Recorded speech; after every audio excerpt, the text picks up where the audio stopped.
Russian President Putin is in Cuba Friday for the start of a 6-day tour of Latin America aimed at improving both trade and political ties. He will then also attend a summit of the BRICS of emerging nations, which includes Brazil, Russia, India, China, and South Africa. Now, the visit comes at a time when Russia is under pressure over its actions in Crimea and Ukraine. Our there. The Cuban those old days when the Soviet great act and Putin's a man bearing gifts. Just days earlier, the Russian Senate wrote off 90% of Cuba's $35 billion Soviet-era debt. What's left is for reinvestment in Cuba. Cuban President Raul Castro joined his Russian counterpart to lay a wreath at the mausoleum dedicated to soldiers who died here during the Cold War.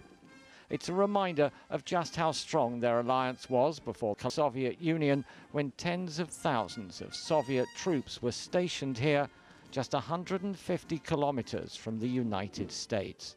Today, US-Cuban relations remain stuck in the Cold War, with the decades-old trade embargo still in place. Russia, too, faces US economic sanctions over Ukraine. Earlier this year, the Russians said they were looking to expand their military capabilities worldwide and were in discussion with the Cubans and others about setting up refueling stations for the Russian Navy and strategic bombers. There are no military issues, though, on President Putin's official agenda. And since becoming president, Raul Castro has taken a more pragmatic approach to US relations. I don't think it is in the interest of Cuba right now to play that kind of role that Cuba played somewhere during the Cold War. I think Cuba now will be very careful not to give the image that this is somehow directed against the United States.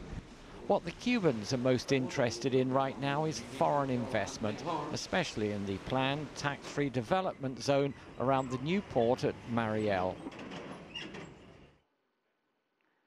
This was very much of a flying visit. President Putin has already left Cuba. He's making an unscheduled stop in Nicaragua before flying on to Argentina, where he continues his official state visit on Saturday.